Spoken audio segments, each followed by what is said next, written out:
Okay, so last time we were here, we went through Srila Prabhupada was starting to, he has been going more and more in detail on what 14th conversation. He went through explaining how it is for secondary and higher education. Primary education is Gurukul, but we discussed that how actually he didn't really design a new Gurukul system, but it is the same Gurukul system of education, except he named it differently instead of because of the whole probably current not current uh, nomenclature of college and such. So he so after primary education, the Gurukul education actually goes into more specialization after 10-12 years of age. So at that age, he is just naming the Gurukul differently, called Varnashrama college or Varnashrama school. And in that, he started explaining all the different aspects of teaching of different classes. But main thing that we heard was this education would be for people who would like to have a alternative lifestyle. Alternative, according to him, is the education system is geared towards a civilization to have children be trained into for a civilization which is geared towards people with more mode of passion and ignorance. So people with more mode of passion and ignorance would be trained differently, and people who would like more mode of goodness, more sane thinking about what is my future of life, future in life, that question is answered, and the civilization which follows those questions, towards those questions, to solving those questions, now that is more sattva guna and higher. So there are people like that. There are a lot of people like that who think like that, who want to think like that, or who may be open to think like that if they are trained properly or given proper association. So this school and college is for that purpose, the Gurukul and then higher. So that because Srila Prabhupada keeps saying that there is no other place, no other college which can teach you how to be a Brahmana, how to be a devotee, a proper devotee of the Lord. So, but it doesn't stop there. Once one learns how to be a how can one be a devotee, then but one has to still live in the world. One has to take care of the body. One has to have so many. One has so many sensual needs and relationship needs. So those all have to be fulfilled while trying to be a devotee or looking at higher purpose of life. So for that purpose, there is also education required.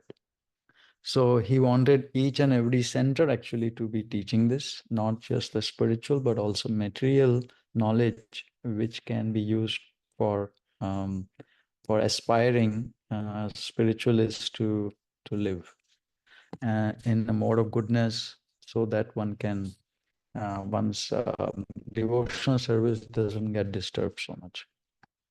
So let's go on in. We are at this place where Hridayananda says, so Prabhupada. So Prabhupada, in this Varnashrama college, is it true that there will be no need, for example, for teaching material history and mathematics? No, there's no need. History, you simply read Mahabharata, history of the great men, Pandavas, how they're fighting for the good cause, how they're running. That history, not this rascal history. If you study that history, millions of years, where is that history and what you learn from that history? You learn history of the really great men, how they worked, how they ruled. That is you study history of Maharaj Yudhishthira. Study the history of Maharaj Parikshit. That is required. Not that simply chronological record all nonsense and big books and making this idea. Why should you waste your time in that way?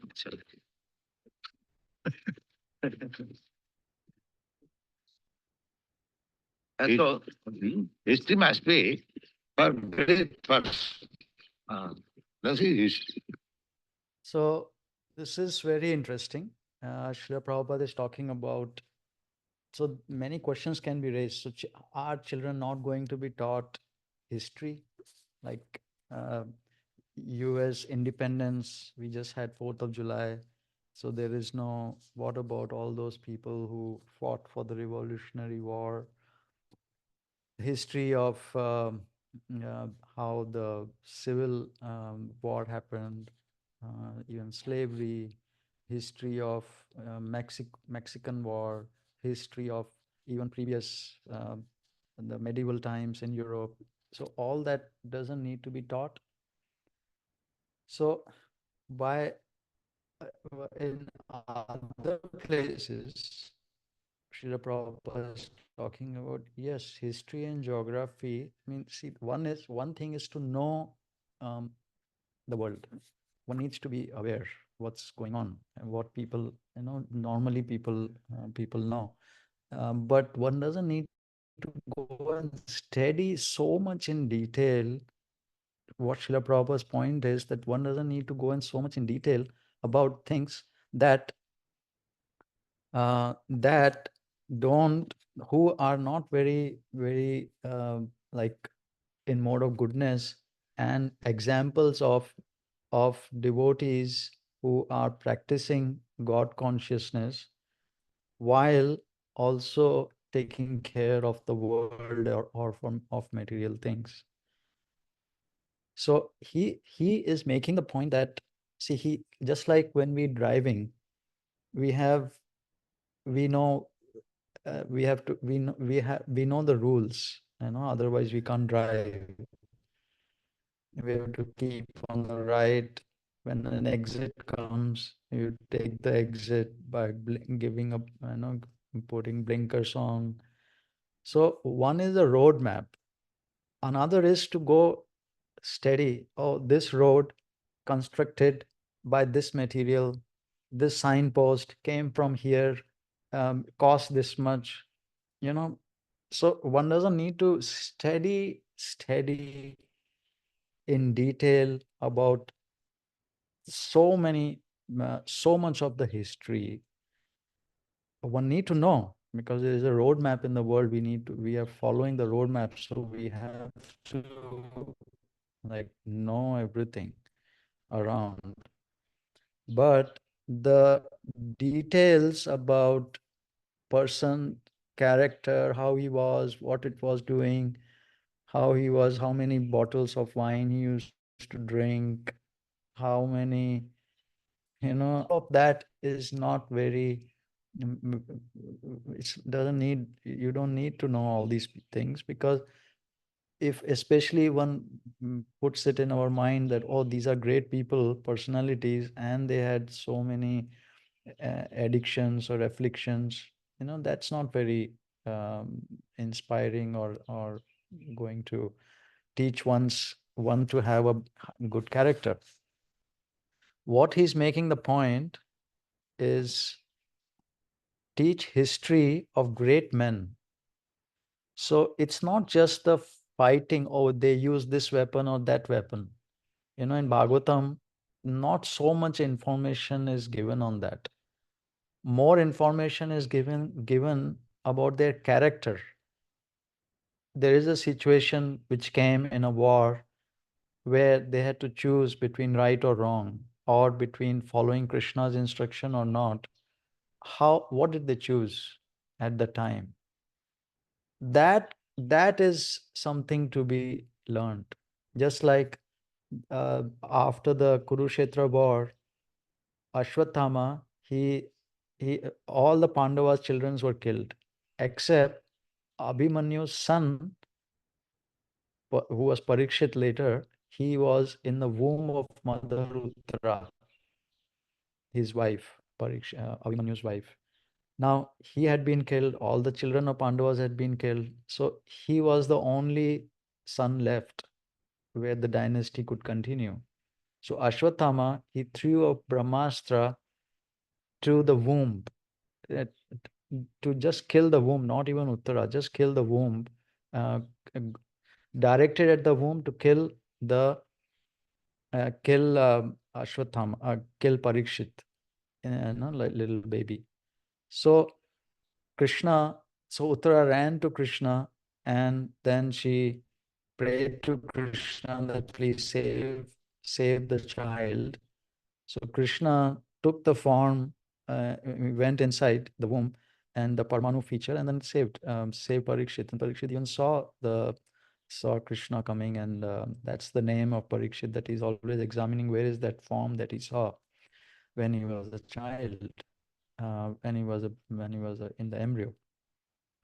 So there are many things to learn from this, and the whole thing goes on that then Ashwatthama, because he was trying to kill the baby in the womb, so he was brought by Arjuna, or Bhima brought it, or somebody captured him, and he was running away after throwing the Brahmastra, knowing that he did so wrong by killing a baby in the womb, in infanticide.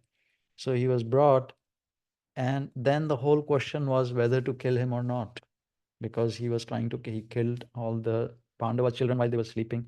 He tried to kill Parikshit when in the womb, totally helpless. So according to the scriptures, it is he should be killed. But he was also the son of the Guru, Dronacharya, and son of a Brahma Bandhu. So the question was, should he be killed or not killed? Now this is a question how to solve, because the Guru Guru cannot be disrespected, and Brahmana cannot be killed. So how to solve this question? So how did the great men like Arjuna and the Pandavas at the time, and Krishna was there, he was giving instructions. How did they finally deal with this situation?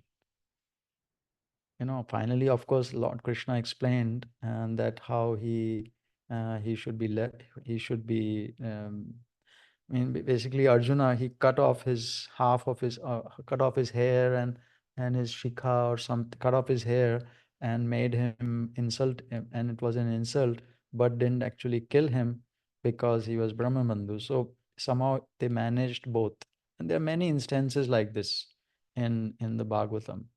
So the Bhagavatam, the history is taught like this, because one learned so much from this incident in history. It happened. We come to learn about the history too, that this is what happened at the end of the war. This one was killed, that one was killed. But what is learned from that is is is how to act in a similar situation. What is the value system, and how one can actually be doing the duty of a Kshatriya, um, also while thinking about about the different rules and regulations of the world, and also about devotional service, and so many things come out. So this is why Srila Prabhupada is saying, steady that. But doesn't mean that we don't go and learn about war of independence in the US, war of independence of whatever country one is living in, and even in the world. One doesn't have to go and study daily, meditate on it, go into each of the details, and learn about each person, what they did, so all those things are not going to so much of make one advanced in the value system, in the consciousness of how to live in the world, in the existence of the world, which Srila Prabhupada is saying is empowering or inspiring us to live in. which is a mode of goodness and spiritual world. So this is what he's saying about no, there is no need of history, how they were fighting for good cause, how they were reigning, that history, not this rascal history. If you study that history millions of years, what is that history and what you will learn from that history? That, how will you learn is this value system. You learn history of the really great men, how they worked, how they ruled. Really great men are always great devotees. And that because they have the real value system. So that you study history of Maharaj Yudhishthir, Mahabharata, study the history of Maharaj Parikshit. That is required, not that simply chronological record, all nonsense and big books and making research. Why should you waste your time in that way? Okay, so let's carry on. So in our Varnashrama college, Yeah. the students that come to our college, they follow the four principles. Four principles essential. Essential. But only the Shudras or the Kshatriyas, just like Kshatriyas, they have to learn how to kill. So practically they should go to the forest and kill some animal. And if he likes, he can eat also. If he likes, he can eat also. What he kills. Yes, but not from the slaughterhouse. Those who are Kshatriyas, they're allowed sometimes to eat meat. It is understood that Bhim also eating sometimes meat. Bhim, among the Pandavas, only Bhim, not others. So if the Kshatriyas, they want to eat meat, they can be allowed on particular occasions, but they must go to the forest and kill the animal. Not that for meat eating, regular slaughterhouses should be maintained. This is all nonsense. Degradation. If you want to eat meat, you go to the forest. And the Shudras, they also sometimes eat meat, or the Chandalas. But never the cow. Huh? No, the Shudras, they can take a goat and sacrifice before the deity, goddess Kali, and then eat. Nobody should be given unrestricted freedom to eat meat or wine. If one is adamant to drink wine, then there is Chandi Puja, Durga Puja. That means restriction. That means restriction under certain conditions. Similarly, sex life, marriage. That is all sex life, but under condition. So let us unpack this about meat. So we can see Srila Prabhupada is going more and more in detail about different aspects of what can be taught, what should be taught, and what should not be, and where to emphasize. Now we come to meat. So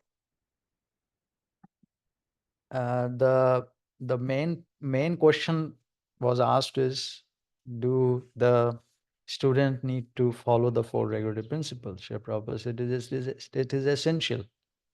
Now, when we talk of essential, now just like people, like, so the question is raised is, okay, so Varnashram college, people are going to stay here and they have to follow four regulative principles. That is for sure.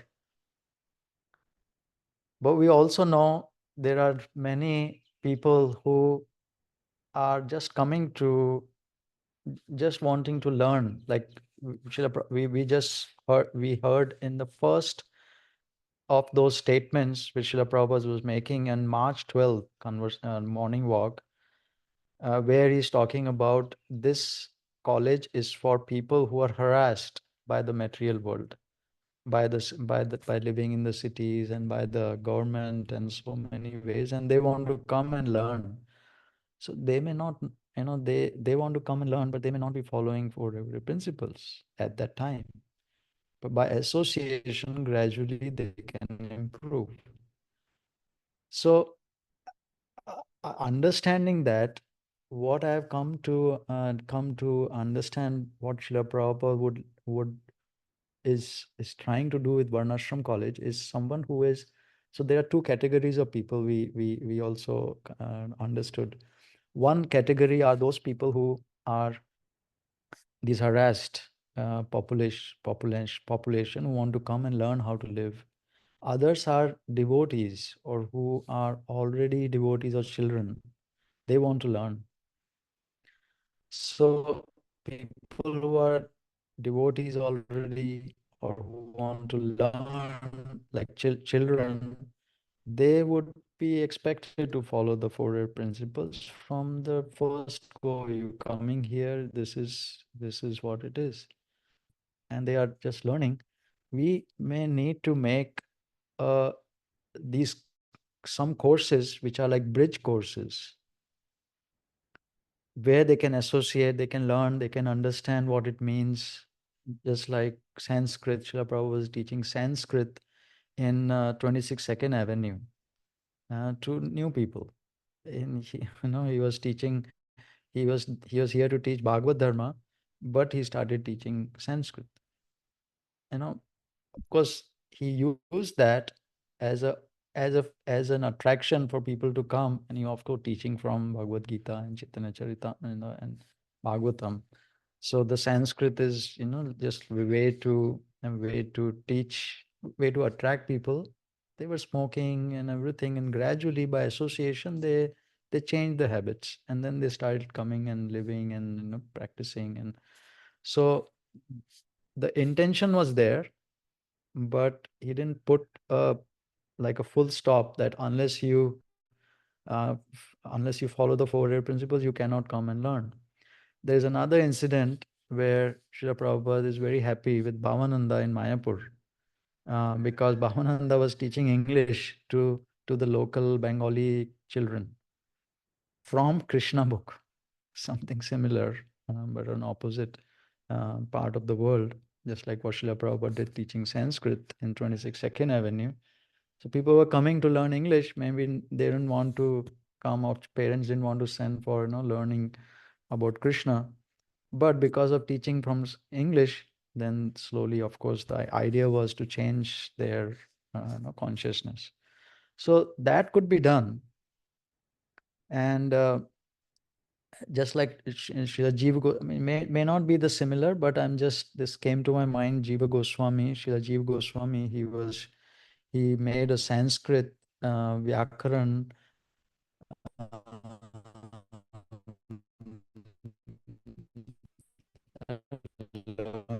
learning manual, a pathway by Ram in childhood in the school. So for learning Sanskrit grammar, one goes through the Ram. And so this is the thinking of the acharyas, that they use whatever attraction one can to bring people in touch so that they get purified, with the intention that they would start practicing devotional service. They want a higher purpose in life. They'll take the austerity to cleanse themselves by following these four regular principles. So that is the aim. How do we practically do it? For some time, for some people, for adjusting here and there, that is of course up to us how we do it, with the intention that we want people to come and start to practice and learn more and more deeper. That was one point from this four principles essential, but only the Shudra. So then he came to the meat eating part, which is that Shudras and Kshatriya, there's one of the principles is no meat eating, because it makes one's heart become harder, cruel.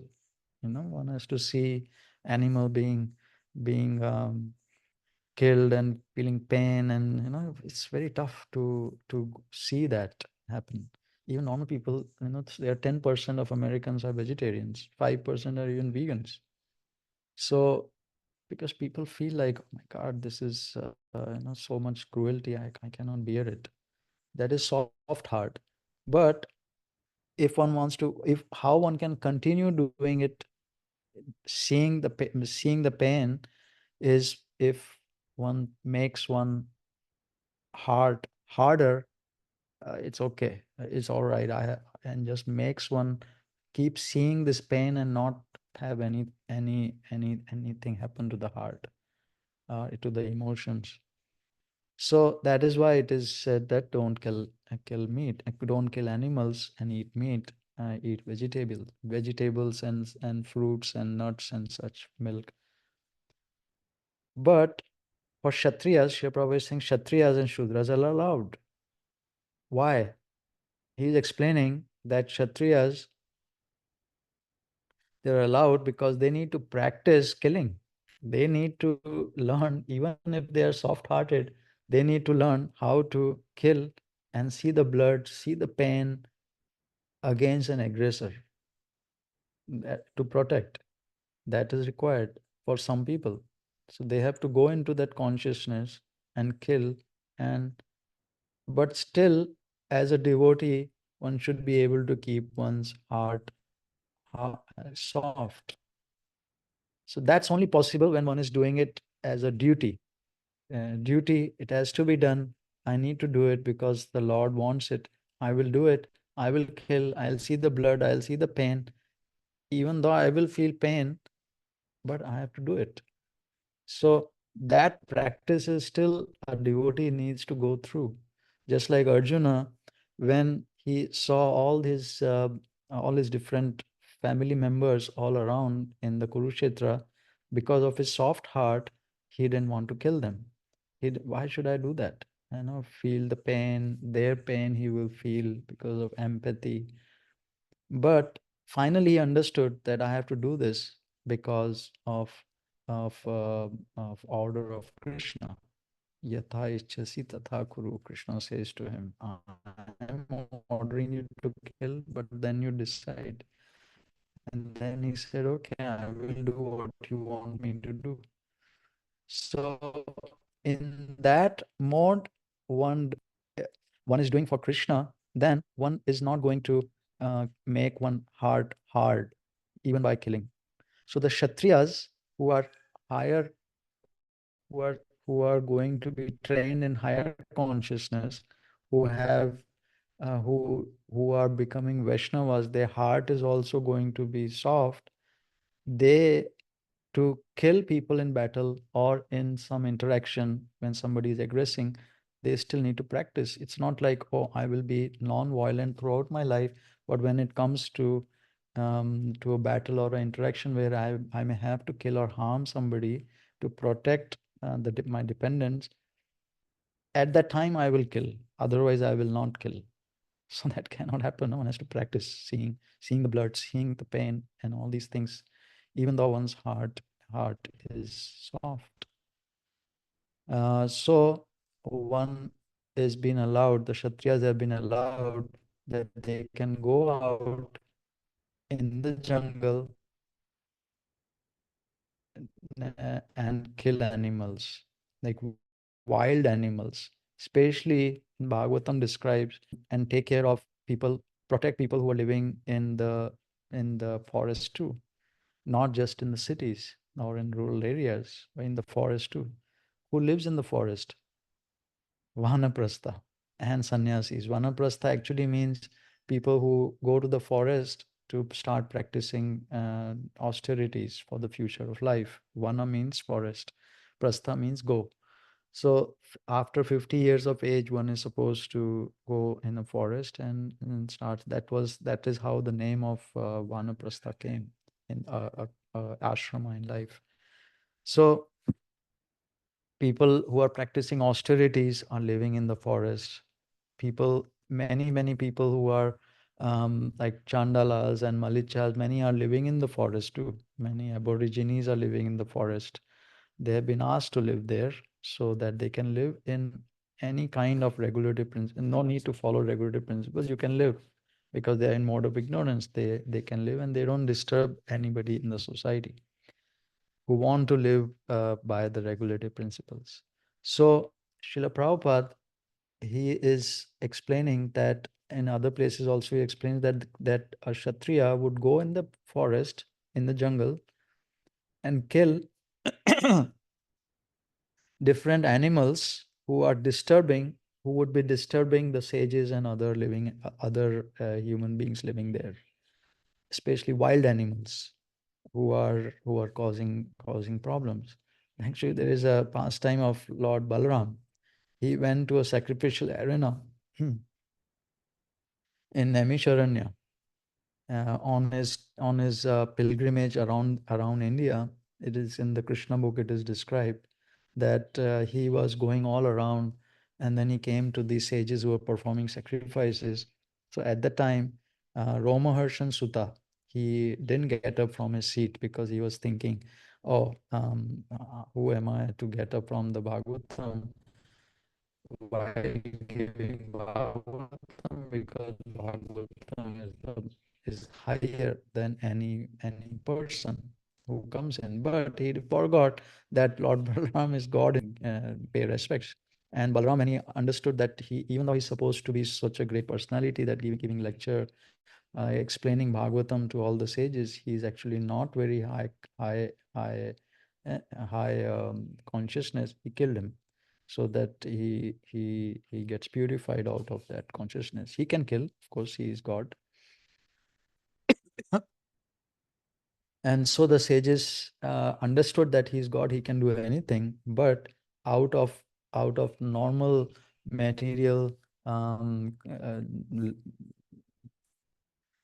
tradition or the laws, that Balram, he was acting like a Kshatriya, he cannot kill a Brahmana and a sage, so he should perform some kind of repentance.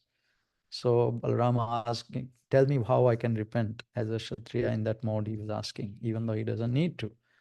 So sages understood that he is, even though he doesn't need to, he's asking us to be in that consciousness of a Kshatriya. So they gave him, uh, they told him to do two things. One is uh, purify oneself by, they asked him first, one thing, what they asked him to do was kill um, uh, Dvivida, one, not Dvivida, no, not Dvivida, but they asked him to kill. Let us read that. Second. They asked him to kill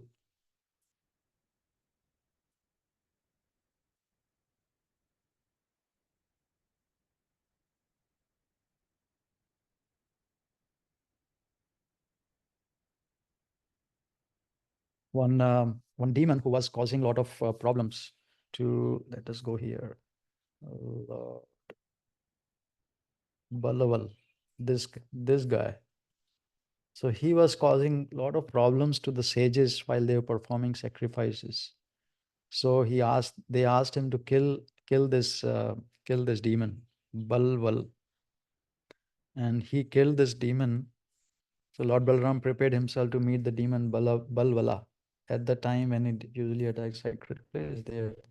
So like that it goes on, and he killed him, and that's how he relieved the sages, Naimisharanya sages. So the inhabitants of Naimisharanya, learned sages and Brahmanas, became most pleased by seeing this, and they offered their respectful prayers to Lord Balaram. So in that manner, the Kshatriyas would go in the forest and kill wild animals also who were causing problems, and things like that. So, and then when they're killing some of the Kshatriyas, because they are in mode, sometimes in a mode of passion or whatever, they have a little desire, they were allowed to eat those animals, killed animals. Prabhupada explains that even Bhima, not the other four Pandavas, Bhima sometimes would eat those, but still he was a Vaishnava. There are many Vaishnavas actually who have eaten, like Garuda also eats snakes and fishes. He is a great Vaishnava. He's one of the greatest Vaishnavas. Lord is sitting on him all the time, and he's on the equal level of Lord Vishnu.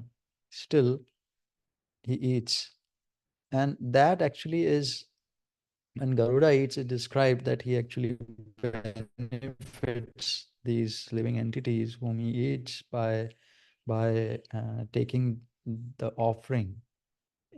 For those entities, that offering is allowed, and that's how those entities also get delivered, who are offering their body to these great Vaishnavas. We can't do it because Krishna hasn't asked us to do it, but there are um, few great devotees, great personalities who could do that too, and they are also benefiting those living entities. So Bhima, he sometimes ate, but not all of them. So the Kshatriyas, they are allowed like that, sometimes to eat. Prabhupada, a few times he says sometimes. Those who are Kshatriyas, they're allowed sometimes to eat meat. Bhima also eating sometimes meat. Sometimes it's not a regular feature of regularly who eat are demons, because that's what they like to do.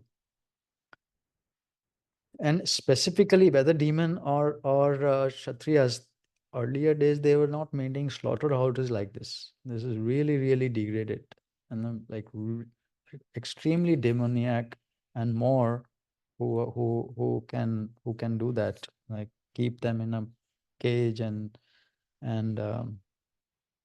cut these animals up. So then Haryana said, but never cow.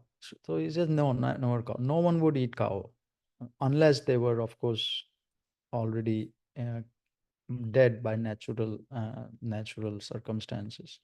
Then they could eat the chandalas, the muchi. We can come to the Srila Prabhupada is talking later about that. So that was done. So, but still, so Kshatriyas can kill whom Kshatriyas could eat sometimes meat whom they were killing as part of their training.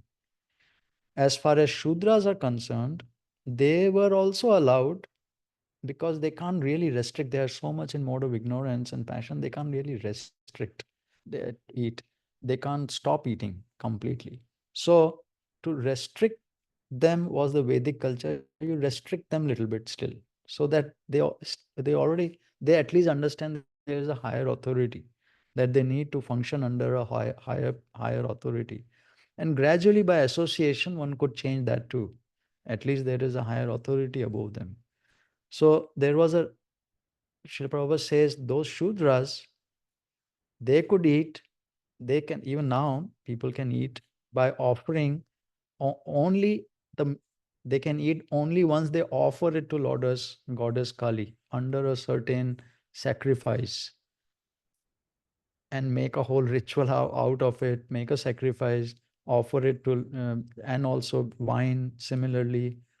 Like that one can offer and eat. One can imagine, you know, like morning breakfast bacon is out, because how would every morning one has to do, while drinking, every time one has to make a sacrifice to Lord, Goddess Durga. It's not going to happen. So it it may happen once every fortnight, once every week, maybe, once, not every day, 3 times a day, every time drinking, so much restriction already can come. So Varnashram college could teach that too. That's what Srila Prabhupada goes on to say later on, that Shudras also can be taught, and they can also have this restriction, even though as a Vaishnava they should not. But there can be some exceptions like this. Somebody who is in that role, not that they are Shudras, they are restricting themselves, offering to Lord and Goddess Durga and eating meat, but they are doing the activities of a Brahmin. That is not possible. But actually a person who is doing the role of a Shudra and they want to eat meat, this is the way to go out and do this.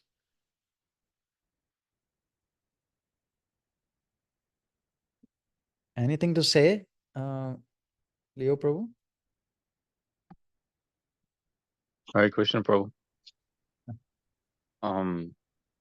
Well, I think a lot of the percentage of people, if they couldn't buy their food, the meat from slaughterhouses, I think they wouldn't kill neither. So I think that's, even though there's let's say 15% of people that are mixed vegan vegetarians, they don't do it because of just the morality of it, and they know they don't, if they see, they know that even seeing, not even seeing it in their minds, they see it, they wouldn't do it. But there's people who just do it, go to the supermarket, get it, and participate in it. But if it was actually killed in front of them, or if they see the hanging carcass like they do in certain meat markets, they probably wouldn't do it. So that's one thing I could say, maybe that could increase it.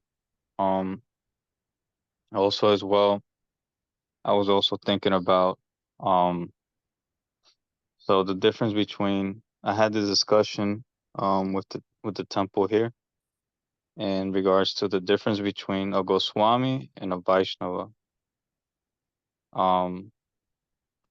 Vaishnava could also transcend the Varna, but also there's also a higher standard, and it's also becoming a Goswami.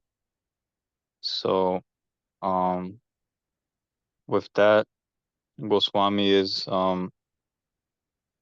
it's to control the senses, and we had the discussion there where, can a Kshatriya become a Goswami? Can a Shudra become a Goswami because of those same discretions there, because they Kshatriyas are allowed to intoxicate. Kshatriyas are allowed to hunt and eat meat, and so on and so forth.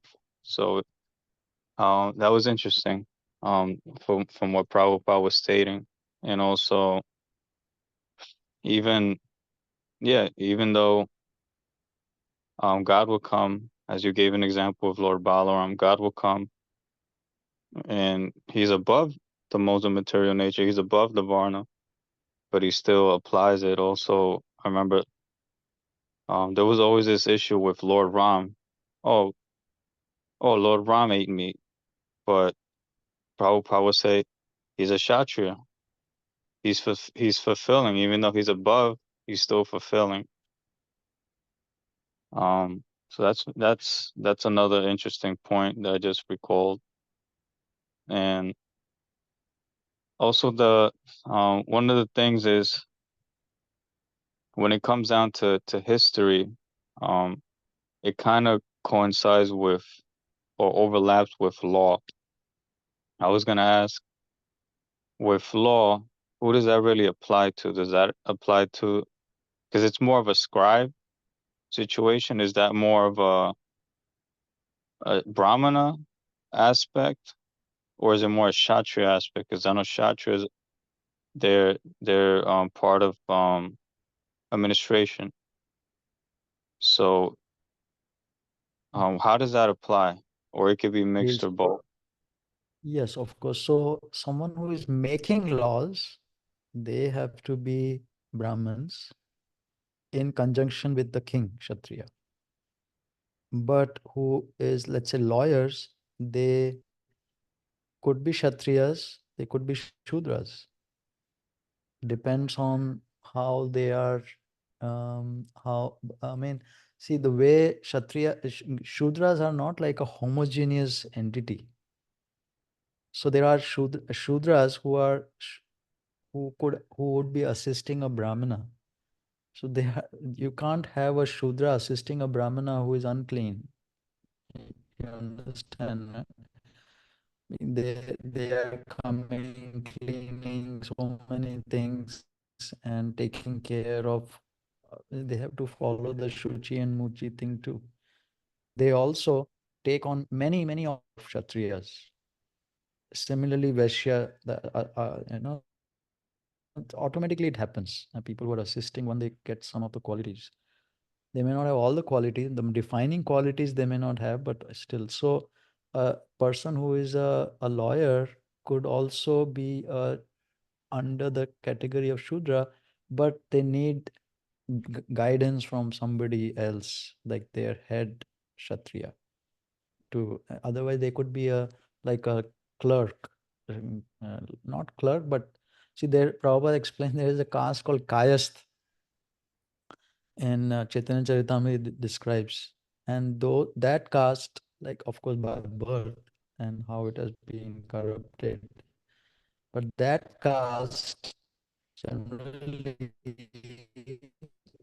those people in that caste, they are doing the activity of a Kshatriya, but they are considered should how it was. So and he explains why all these things which I was explaining. So and they're very intelligent, everything, but they need a master and to really guide them, and they work under somebody.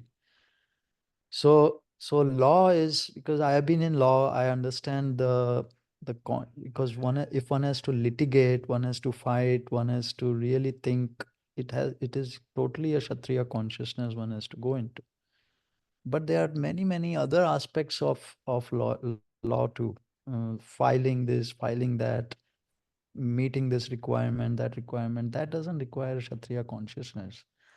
So a Kshatriya could engage an assistant to do all of those activities, even though they are called lawyers in here in the US, but they are not like Kshatriya, you know.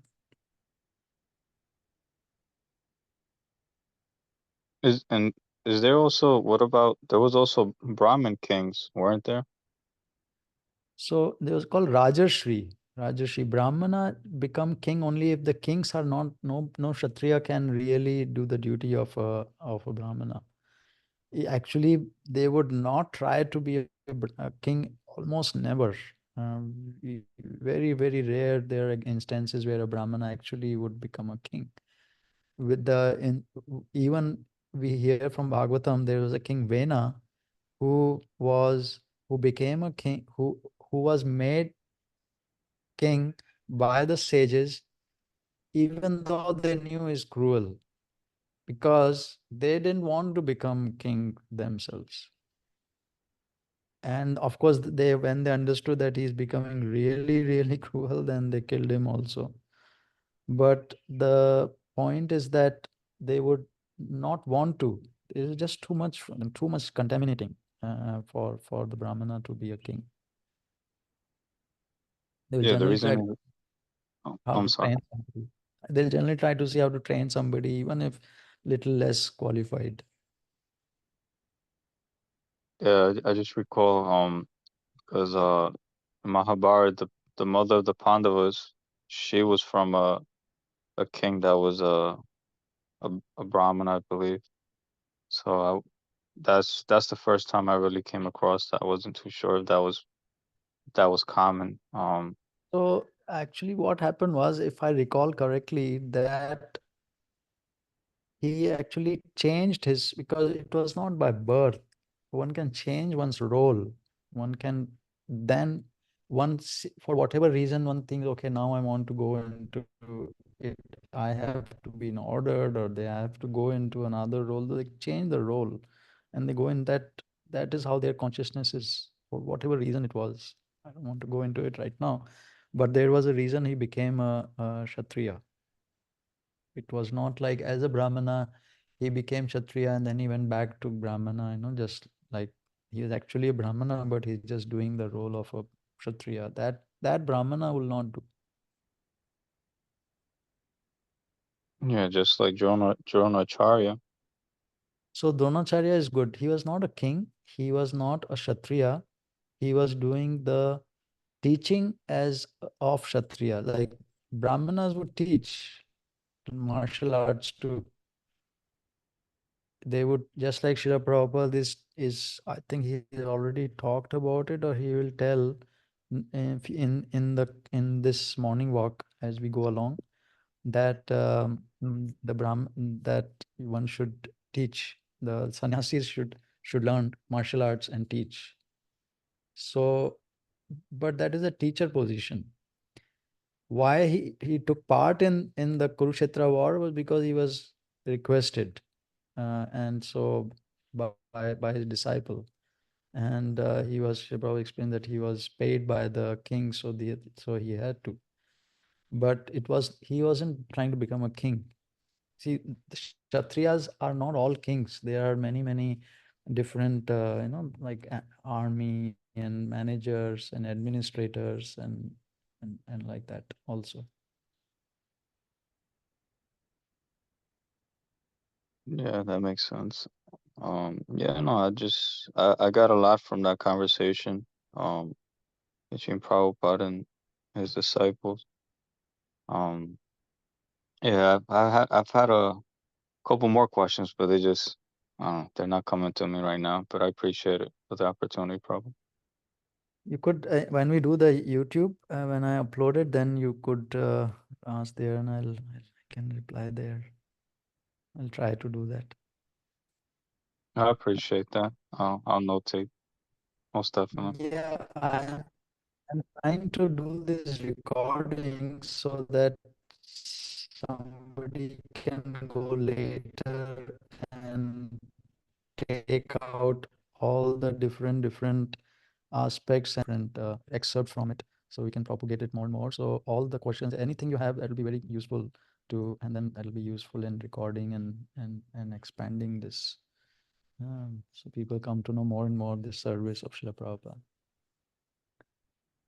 Okay. Okay, Ran I out of appreciate. time, but thank you very much, and very appreciative that you come and ask these wonderful questions and make such good comments.